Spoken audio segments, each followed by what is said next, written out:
Well, first of all, I'd like to say good morning and thanks for coming here. We're really excited to be part of the 2012 National LCC Workshop. I'm really happy to see how well this whole thing is coming together. My name is Ben Thatcher, and I'm the Assistant National Coordinator for the LCCs based out of Arlington, Virginia. I work with Doug Austin up there.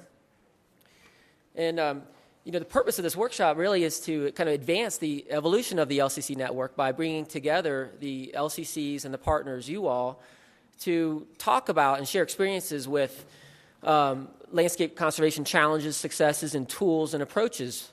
And so I think this workshop right here, this session, is really going to work well towards that. It fits nicely in that goal. The way this is going to work is that we're going to have two different talks today. But between each of the talks, we'll have some time for, in this session, and between each of those, we'll have some time for questions and answers. And then if there's time at the end, what we'd like to do is to kind of harness the collective wisdom of you all to come up with some brainstorming of some ideas, of some things that we should follow up on in the next 6 to 12 months to really advance the evolution of the LCC network. So we'll start off here. The first talk is going to be about USGS land cover trends. It's going to be Krista Carstensen and Mark Drummond of the USGS. Krista is a physical scientist with the U.S. Geological Survey.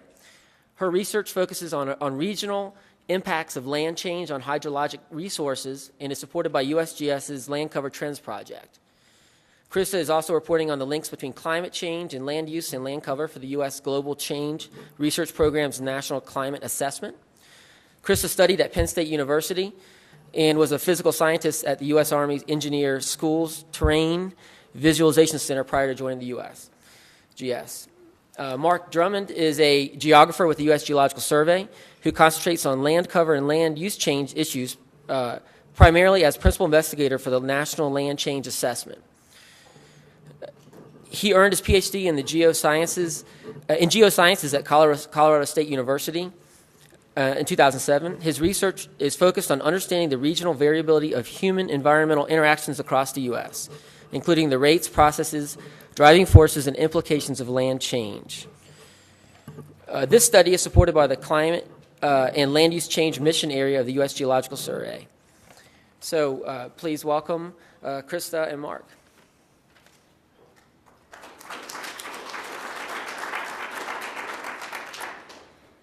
Good morning. I'm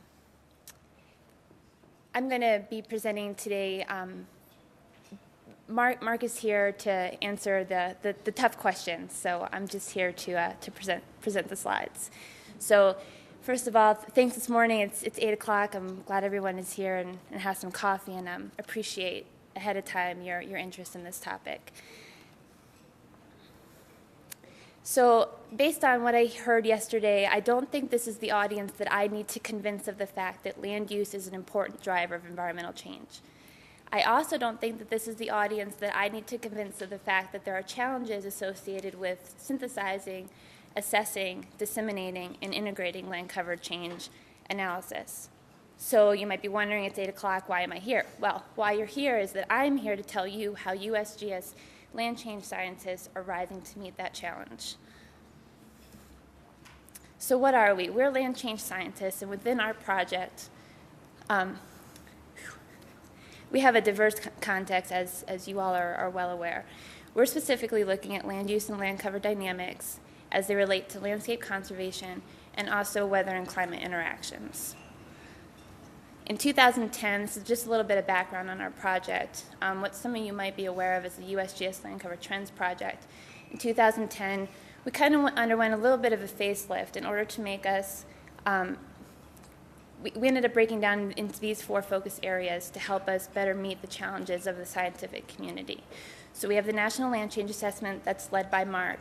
We have a monitoring initiative that's focusing on updating our analysis. We have a consequences of land change focus and also scenarios and modeling focus. Our general approach was designed to understand the scale, pace, causes, and consequences of U.S. land change.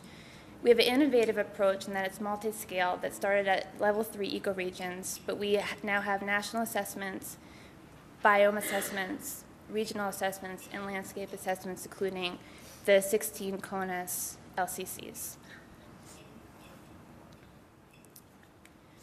Our assessment of status and trends are at periodic intervals beginning at 1973, going to 2011. We're a mix of wall-to-wall and sample-based analysis. Many of you are familiar with the NLCD, which is our wall-to-wall. The Land Cover Trends project started as a sample-based, but now we're working with the NLCD scientists more as a validation process to include some wall-to-wall analysis. And again, we are striving for the spatially explicit understanding of the overall processes across the U.S. So just some graphical representation. This map is the NLCD with our level 3 ecoregions on it. These are our sample blocks that began the 1973 analysis.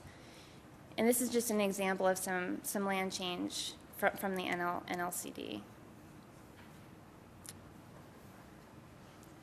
Wanted to talk to you a little bit about our recent findings and not go too specifically into it. So certainly if there are additional questions, feel free to ask Mark afterwards your questions.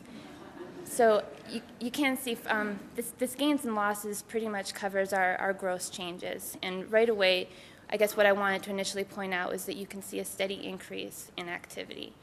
When you look at our CONUS net change, the one thing I wanted to point out specifically is in the 1986 and 1992 interval, so it's kind of the third color set. One thing that we did capture is and what I think might be important for you all to know is policy changes. So in the 1986 to 1992 timeframe, what important conservation program was enacted? Well, that's CRP.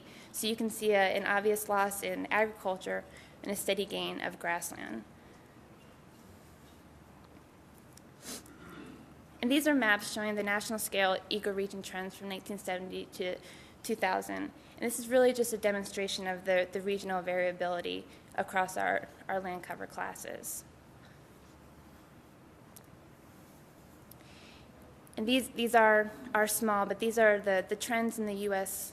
land cover conversions. These are kind of the most extensive land conversions that we saw. And again, just to kind of use the CRP as an example that we're all familiar with, the second set there, so you have from 1973, our time intervals go from left to right. So if you look at the second map set down, in 1973 and 1980, you see a significant amount of agriculture, specifically in the West. But as you move to that 1986, 1992 time period, you can see that being replaced by grassland.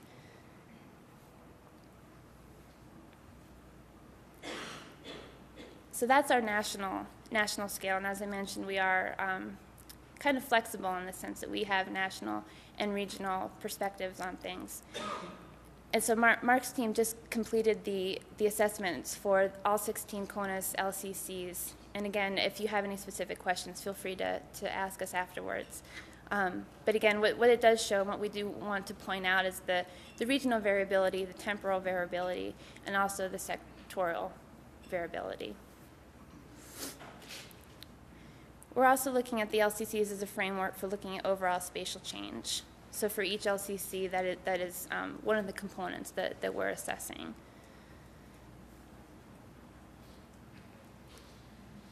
And these graphs are demonstrating the changes per sector. Is that?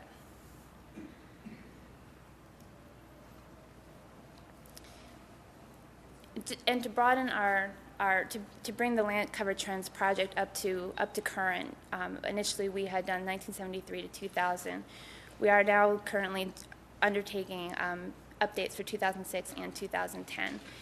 One example is the South Central Plains, which there was a map yesterday. It looked like a pretty professional poster, and in the middle there was a big circle around the area of the Ozarks. I think it said something along the lines of, "There's nothing going on here." I think it was one of the LCC posters. Well, that's kind of quite the contrary, because there really is a lot going on there in the Ozarks and South Central Plains, and that's one of the focus areas that we've been looking at. So there on the left would be South Central Plains from 1973 to 2010, which is a huge time increment. That's pretty incredible data to have that amount of land cover change information for. And then the next graphic is just a demonstration of how we're going even to finer scales looking at level 4 ecoregions.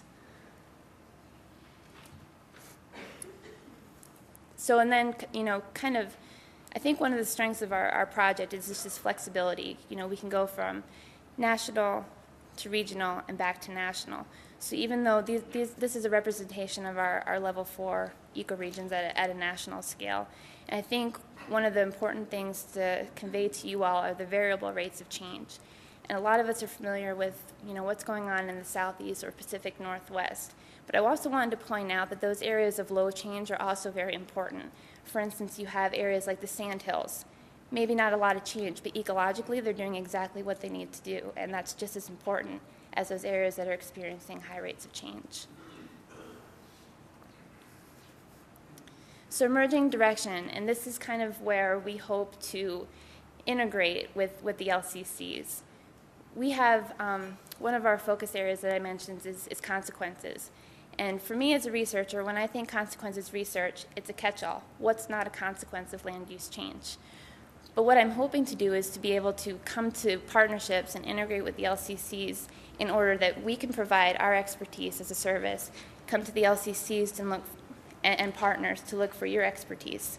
So for instance, if there's a priority in a given LCC, I don't know, Upper Midwest and Great Lakes, for instance, if we would go to them and explain to them what our analysis says is going on in their LCC, maybe they have partners that, well, we're seeing these effects on a specific aquatic species or a specific forest species. So we can kind of hone in on these exact drivers of change that are being reflected in our statistics. And so these 4 bullets are kind of the areas where we're specifically focused on right now, on conservation lands, hydrology and climate, that's my role, habitat and species, and effects of energy development. And just some general conclusions where I just really wanted to drive home the fact that we are looking at these interactions of land change and human dimensions. But to stray a little bit away from the slide, what I mostly wanted to emphasize is this need for partnership, in need that in order for us to be successful, I don't think that we are able to do that without partnering with LCCs and their partners. I think the LCCs have done an incredible job of kind of doing the hard work. They've gone to great lengths to have all the experts in their fields, whether it's aquatic ecology, forest.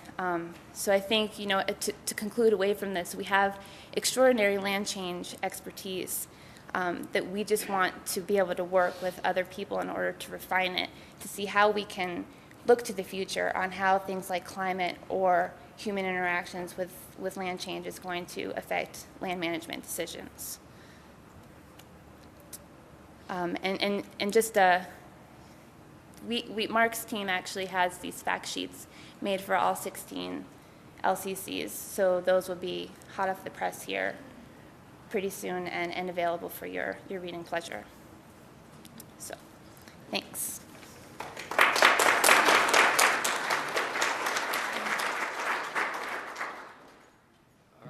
Thanks a lot, Krista.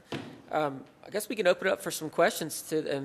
Anybody has some questions, we'd like you to use the microphone. And please introduce yourself first.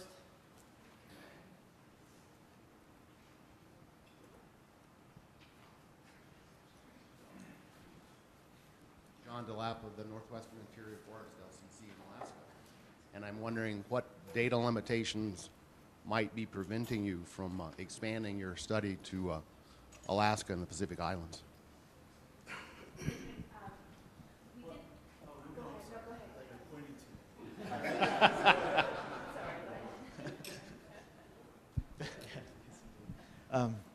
Yeah, I mean, I don't have a long answer to that, but I just say, yeah, we actually were just discussing that. And Is this on? No. Okay, sorry. I don't have a long answer to that. You just asked if we were thinking about extending the analysis to Alaska. That was the question, right? And we've just started to talk about that and are very interested in doing that. And actually, you know, it would help if there, you know, was some direction maybe provided by the LCCs or other groups working up there. But you know, we've definitely identified that as something we would like to do. So. Oh, I'm sorry.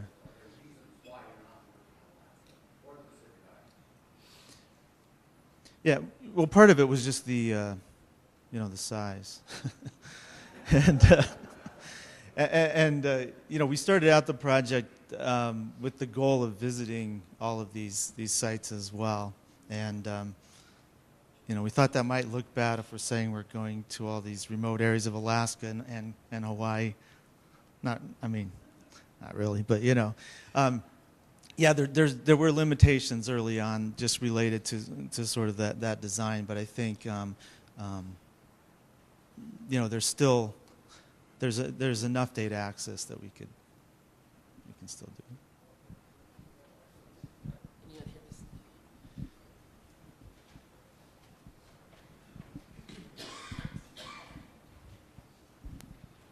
Hi, my name's Steven Zost. I work for Fish and Wildlife Service. I was wondering if you could elaborate on how this information is being accessed by, by land planners and people that are making decisions on the ground.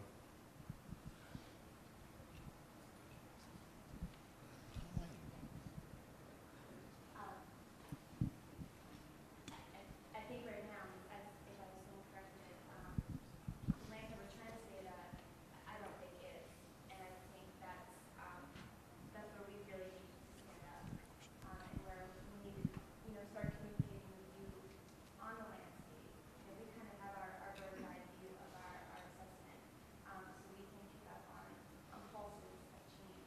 But working and integrating with you who know the, you know, the ground better is really something that we're hoping to do by, you know, attending venues like this to better understand your questions and how we might be able to provide solutions.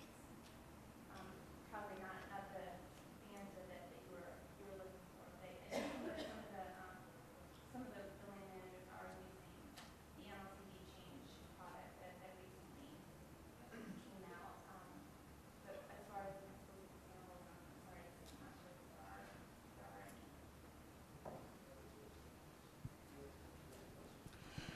Yes, hi, Andrew Milliken, North Atlantic LCC. Thank you for your presentation. A number of LCCs are struggling with this ability to try to predict what future landscapes are going to be, including future land cover or habitat type maps, and the challenge of actually trying to do that, because we know that those future land cover types are probably going to be pretty different than they are today. That the existing classification system really isn't going to reflect what the future is going to hold. So I'm intrigued by this idea of maybe a very active monitoring of landscape change as it's happening, and having that inform our predictions of what the future could look like. And I don't know whether you've thought about whether the kind of work you're doing could inform that kind of, you know, using the past trends of how land cover and habitat types are changing to inform what we think might happen in the future, and whether you think that what you're doing is at the resolution that would allow for that. Mark can definitely speak about the monitoring section, and I can just add to that we do have a team that is focused solely on scenarios and modeling. So they are, in fact, using some of the IPCC scenarios to forecast. They aren't explicitly looking at LCCs just yet, but for your area, they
guys. Thank you very much. And there's some empty seats around, so I suggest that people in the back that want to come find a seat, please do. I'll go ahead and switch this over. Okay.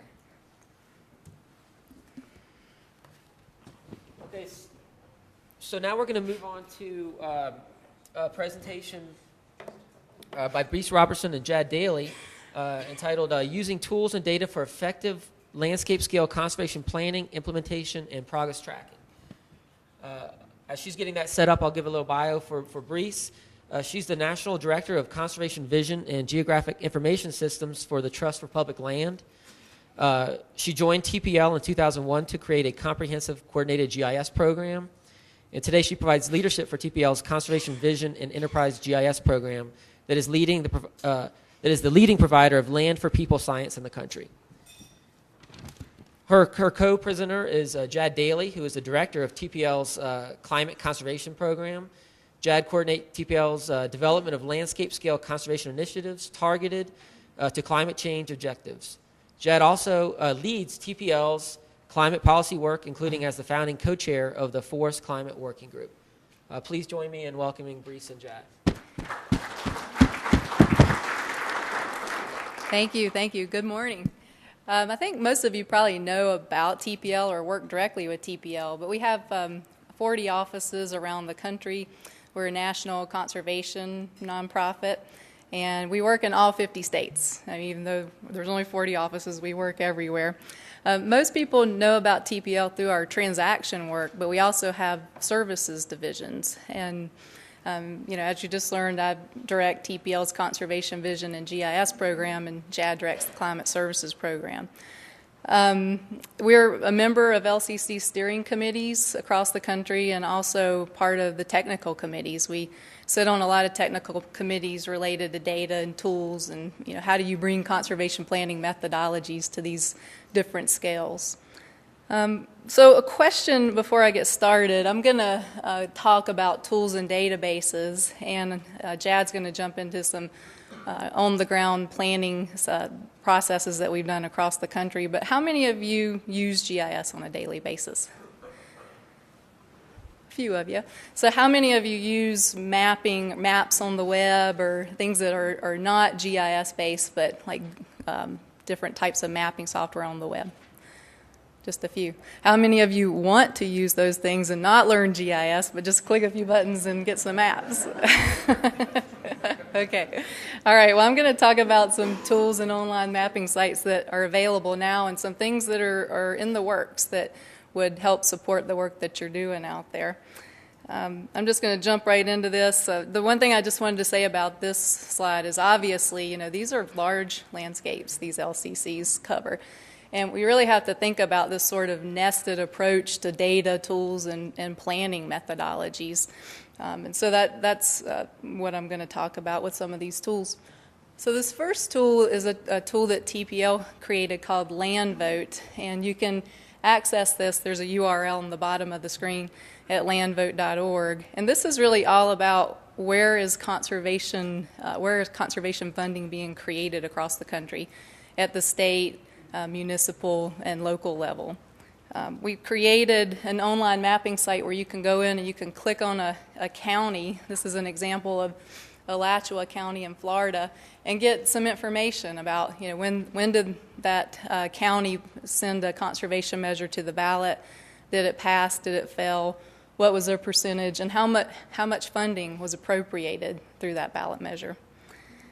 This is an example of the online mapping site. This is a screenshot of looking at the 2010 pass-fail results in the Northeast. So again, here you can look at the state, county, and municipal measures, whether they passed or failed, and get detailed reports on those. And you can see on the left-hand side of the screen, there's also a bunch of different types of queries you can do. You can look at information by year, by state, by finance type. So this, can really help you understand. We've been talking a lot about let's figure out where conservation needs to happen on the ground and identify those parcels or those areas, but how are you going to fund that? And so this can help with the funding piece. So great, we know where conservation funds are available across the country. And what we wanted to do is take it further and see how are those funds being spent on the ground. So we've created a database called the Conservation Almanac. And again, this is an online database. You can find it at conservationalmanac.org.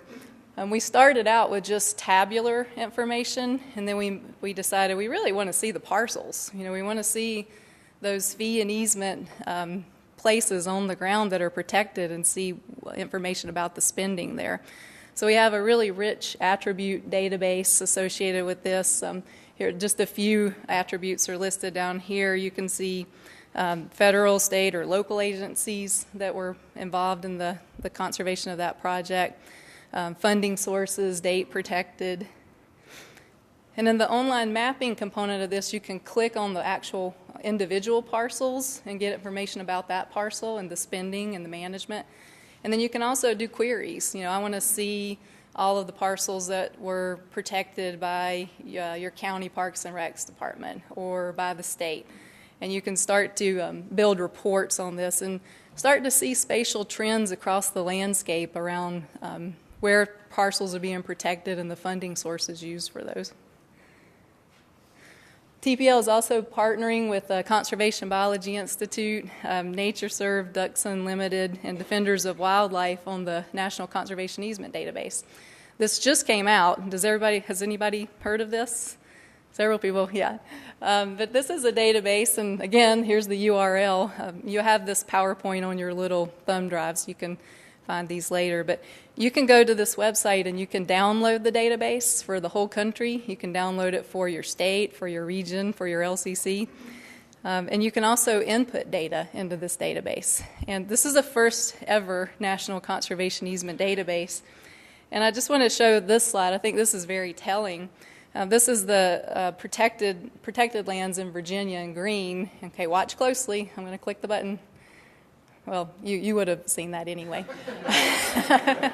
And that's my point. In the red, those are the conservation easements. If you're doing conservation planning, if you're not including conservation easements, you're not telling the whole story. And in this case, you know, half the story is conservation easements across the landscape in Virginia. So how can we use these databases? This is an example of analyzing the progress of protection. So here we're using the conservation easement database and TPL's Conservation Almanac to look at properties protected, lands protected. In orange, it's 1998 to 2002, and in red, lands protected 2003 to 2008.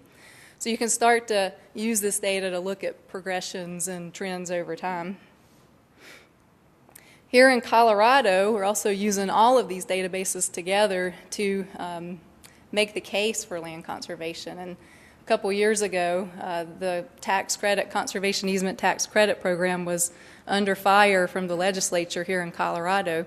So we used our different databases and our economic benefit specialist who's on staff to do a return on investment study. And so what we did is we took these different ecosystem types of the easements, and then she did her number crunching and associated value per acre per year for those different ecosystem types. And what we found was for every $1 invested in easements by Colorado, they got a return of $6. And so this basically saved the program. We hope. The lawmakers reached a favorable compromise, and rather than a permanent 2/3 reduction of the easement tax credit program, it just got a 50% reduction, and then they'll go back and renegotiate this, I think, next year. Another example of how we're bringing all these different databases together is work that we're doing with the Department of Defense. And is anybody here from the Department of Defense? Okay, good. We're working with the REPI program. The bases in the country are really dealing with encroachment issues, which is affecting their readiness training for soldiers. And we pulled these databases together because they really wanted to know where are the funding sources available and where are the conservation partnerships in place in and around these bases so that they can partner with NGOs, state and local entities to do conservation on the ground. And out of this, we came up with a strategic list of those bases that have the most activity around funding and partnerships happening so that they can use their limited resources for conservation and land protection around the bases right away. We're working with the Lincoln Institute of Land Policy to develop a design for a large landscape GIS tool. The objective of this project is to identify online data and tools that will support large landscape conservation. So there's 4 steps to this project. We're already through we're already through all of these steps in the final phases of this, but the first step was the inventory, the tools and the data that are out there that people are using for large landscape conservation. And then the second is to analyze the gaps in those tools and data sets. And we're going to recommend a design approach, and this is a little misleading because it says for a large landscape conservation GIS portal. And I think what we're really finding are there are some tools out there available right now that can be used with very little money or funding, to get them customized for your LCCs, for example. But there probably are going to be some tools that need to be created or invested in, but we're still looking into that. And we're creating some proof of concepts with those tools that are out there. And also concepts on tools that probably, through different survey work we've done, that probably need to be developed. We've really found that a lot of the LCCs members don't know about this project. This is a new project. It's a contract with the Department of the Interior, and TPL is a sub to ESRI. ESRI is the company that makes the GIS software that all of us use. And we're partnering with NatureServe and CBI on the first task order. And this is a 5-year contract with the DOI. And it's all about conservation data management and analysis. It's really sort of taken the next step using managed services to create a decision support platform for the DOI. And LCCs actually have been identified as a group that could benefit from this tool. So this is happening, this is being developed. And if you have any questions about this, please let me know. We have some people here from ESRI and also the DOI and the Udall Foundation that can provide information on that. So with that, I'm going to hand it over to Jad. He's going to talk about our 4P landscape conservation model and approach and give you some on-the-ground examples of what we're doing. And then I just wanted to say the PowerPoint messed up the third box, and that's implementation at the bottom.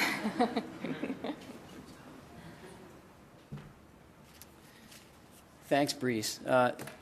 So Brees gave you a sense of some of the kinds of databases and other tools that nonprofit organizations like TPL are out there creating for your use. And, one of the things about nonprofits is sometimes we're better at building really cool things than getting them out there and telling people about them and making sure that they're used. So one of the things that we're really excited about with the LCCs is it creates an incredible environment for us to go out and convey this kind of information and make sure that all the great work that Brees and her team are doing with some of the partners you heard about, that you can access and take advantage of some of those tools.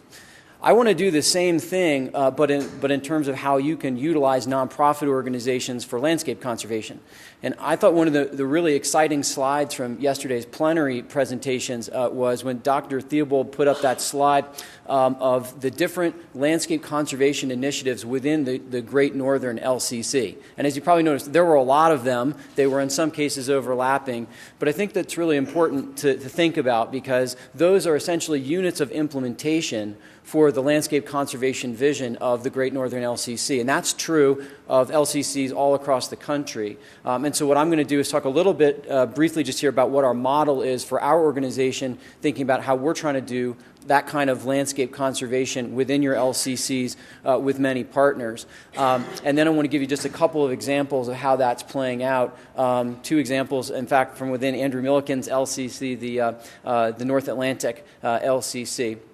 And I think one of the things that you'll notice as I go through this is that we're not only contributing, I think, toward the LCC goals and mission, but we're gaining a tremendous amount already from the data and tools and partnership opportunities that the LCCs are offering to us.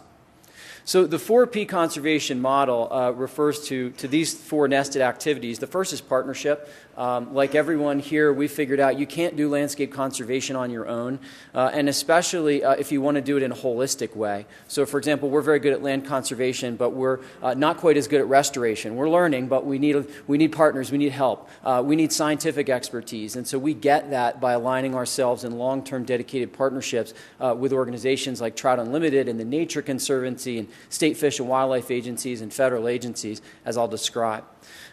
Once we've assembled a partnership around a landscape conservation goal, the next thing that we focus on is having a spatially explicit plan to guide what we want to achieve in that landscape. And I'll give you some examples of how we're doing that. The third thing is, as Brice mentioned, you have to have the resources to implement your plan. And so we view that policy P, the third P, as having many facets to it. It ranges from some of the kinds of work that we do that Brice described to create new state and local funding sources for conservation, actually creating new ballot measures to fund the kinds of work that we want to do at the landscape scale. But in other instances, it's federal policy work, whether it's making sure there's going to be money for the Land and Water Conservation Fund, or whether it's working with an agency like the U.S. Fish and Wildlife Service, for example, to potentially create new refuge units that can help advance a landscape conservation goal.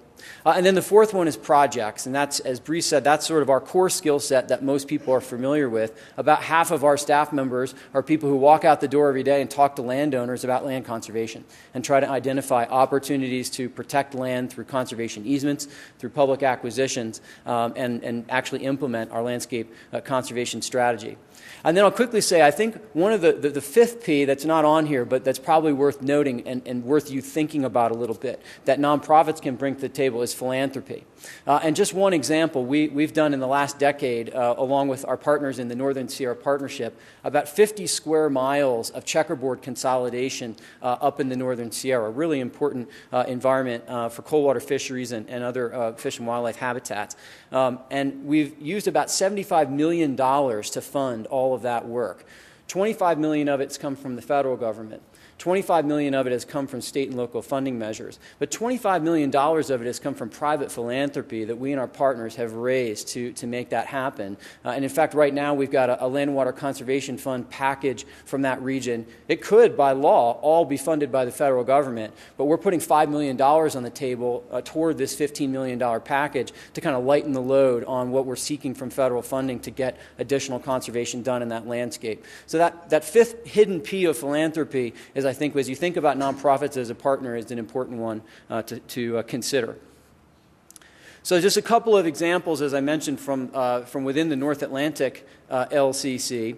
Back in the mid-2000s, we developed a landscape conservation initiative around the Connecticut River watershed. This is a 4-state, 7.2 million acre watershed that extends from the Canadian border and in Vermont and New Hampshire all the way down to Long Island Sound, running through Massachusetts and Connecticut. So the first thing we did was this GIS report here on the left, where we looked at all the natural resource values in the Connecticut River watershed and said, we know this is a significant landscape. Where do we start? What are the really key conservation objectives that we need to work on in this landscape? Well, one of the ones that really jumped out at us was coldwater fisheries, Atlantic salmon and a number of others, but we were particularly smitten with the eastern brook trout opportunities in this landscape. And we were looking at data like the eastern brook trout joint venture data showing where, for example, here you see in Vermont on the right, some of the most significant habitats for eastern brook trout in Vermont all fall on the right side of the state there, or many of them fall on the right side of the state in the Connecticut River watershed. And so we concluded that eastern brook trout, this was a great place for us to pursue eastern brook trout conservation at the landscape scale.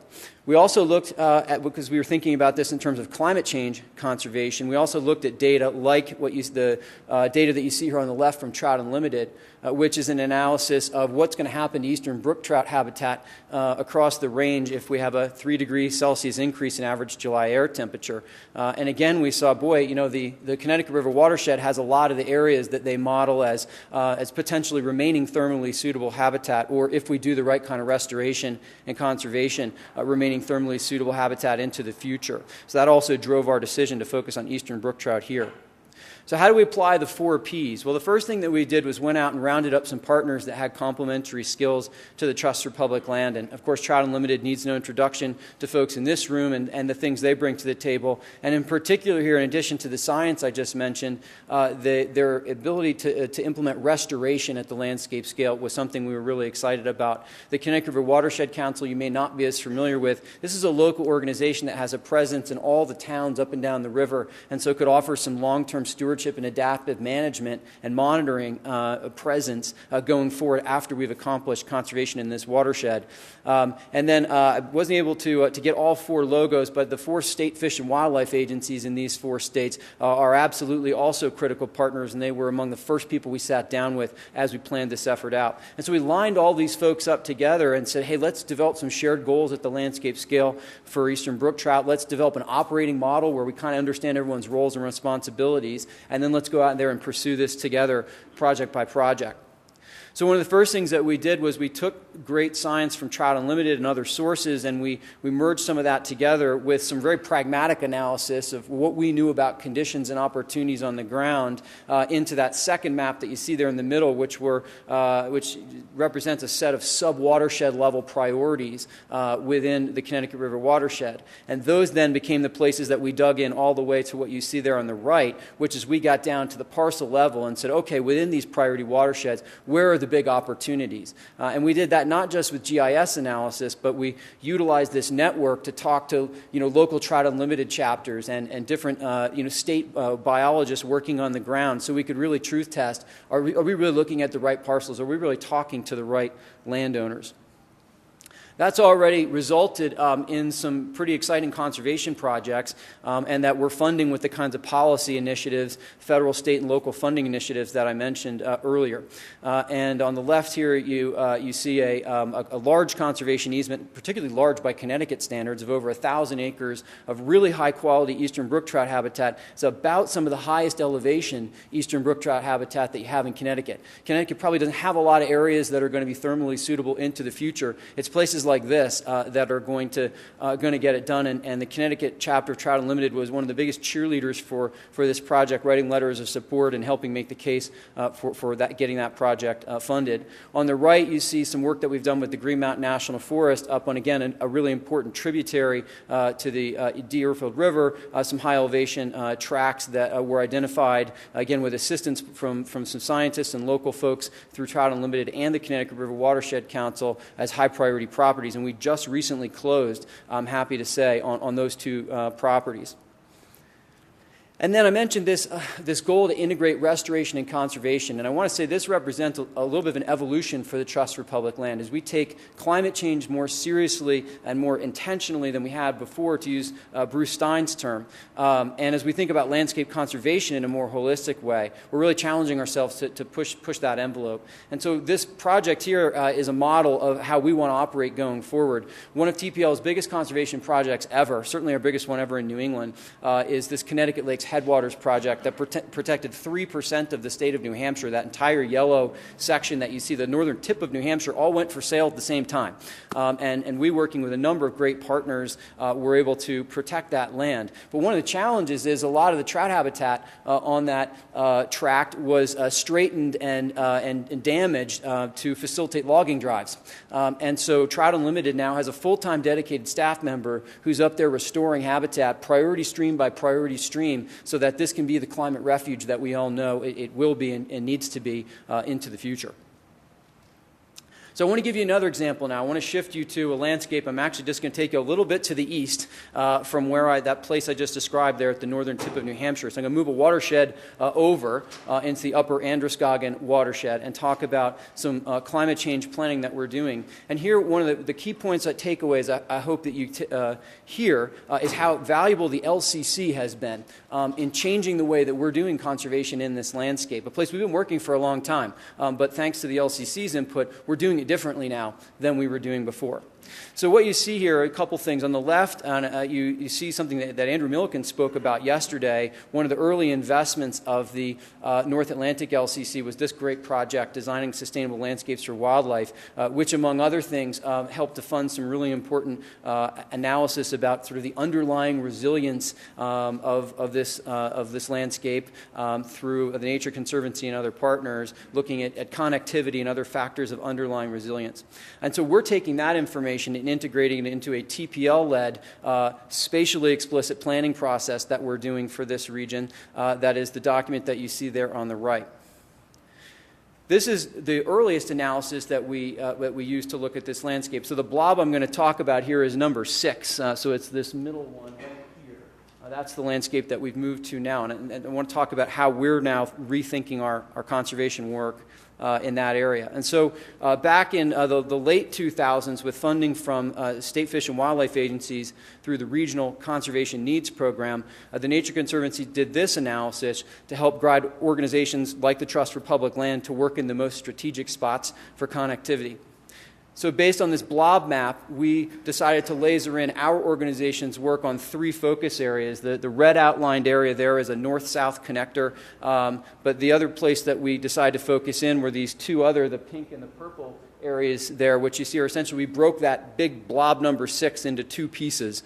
And that decision to break it into 2 pieces was based on a range of scientific and pragmatic factors, but it was kind of how the work was playing out in the ground. And it seemed to make sense at the time, and it enabled us to work effectively with local communities in those 2 adjacent but slightly different areas. Well, then we started to look at some of the new science that was being generated by the LCC, and we realized that from a biological perspective, that didn't really make a lot of sense. That actually those 2 areas that I just showed, which from some types of analysis would seem to be 2 distinct units, really are connected as part of a single mega connector. And further, we learned actually there was a parallel corridor just to the north of these primary ridgelines that we had been focused on, of the Mahoosics and the High Peaks. And there's that big band of green that was identified by the Designing Sustainable Landscapes analysis hard against the Canadian border, that we really realized we needed to design an effort that could address both of these 2 parallel corridors. We also got a chance through the LCC-funded analysis to understand better some of the unique geology in the regions that we're working about and look at those kinds of underlying factors that should influence our conservation design as well. This is a composite of this resilience analysis that I've referred to a few times here, and this really shows those 2 parallel corridors that I was talking about. Pretty different shape from the 2 blocks, as I showed you in the earlier map of how we had been aligning our conservation work.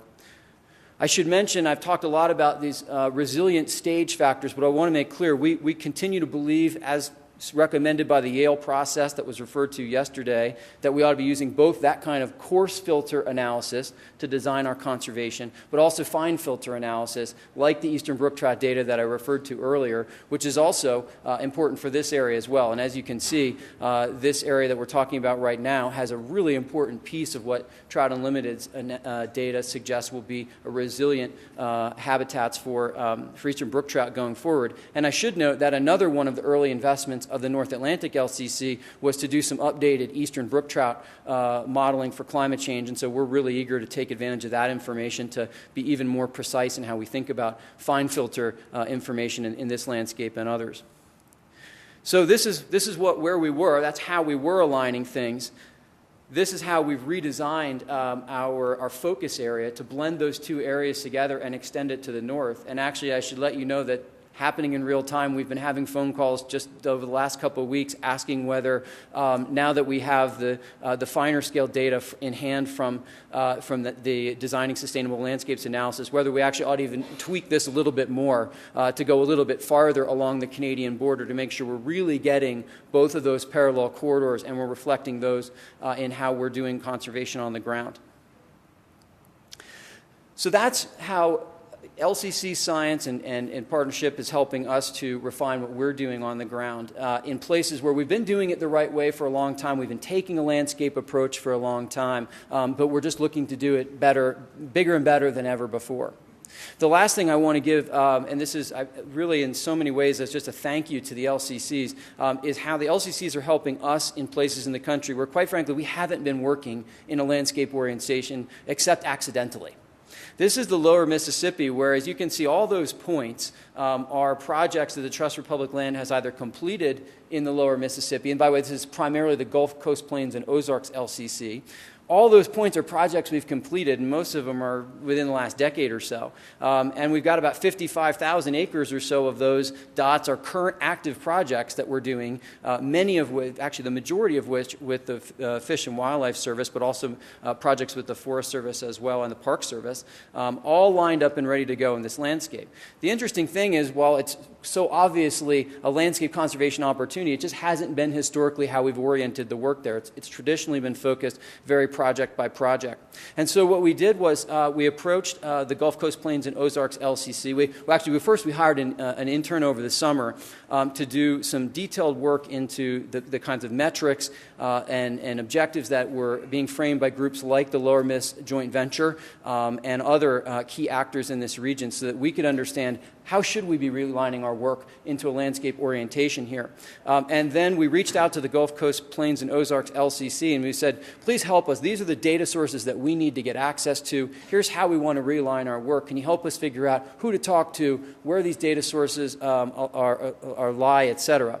And in one communication, we got back an incredibly well-organized response with all the information that we needed, FTP sites to download data, contacts for each of the key partners that we want to work with in this landscape. It might have taken us a month to do this on our own, and we got this done thanks to the LCC through one convenient contact that got us up and running very, very quickly. And so now we're doing things like what you see on the right, where we are realigning our project work in this region to work strategically in areas that have been identified as priorities for migratory bird and black bear, Louisiana black bear. We're trying to align our work much more strategically at the landscape scale and with the biologically determined priorities that have been determined by folks like the LCC and the joint ventures and others. So with that said, thank you very much for your time and attention, and Brees and I would love to take any questions that you have.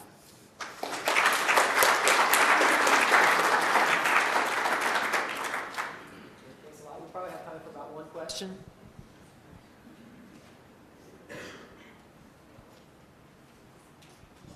Any questions in the audience? Okay.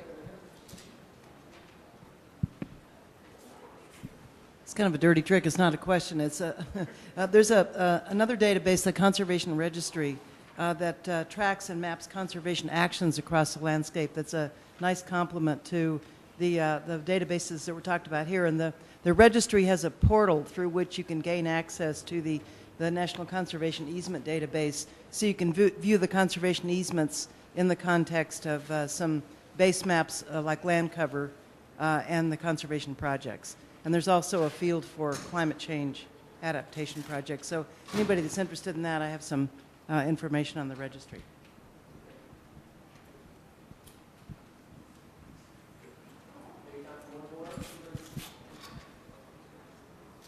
Okay, well, thanks a lot, Krista and Jad and Brees and Mark. We really appreciate it. We're going to take about a 10-minute break, everyone, and then the next set of sessions will start at 9:10. So thanks a lot for everyone's attention. Appreciate it.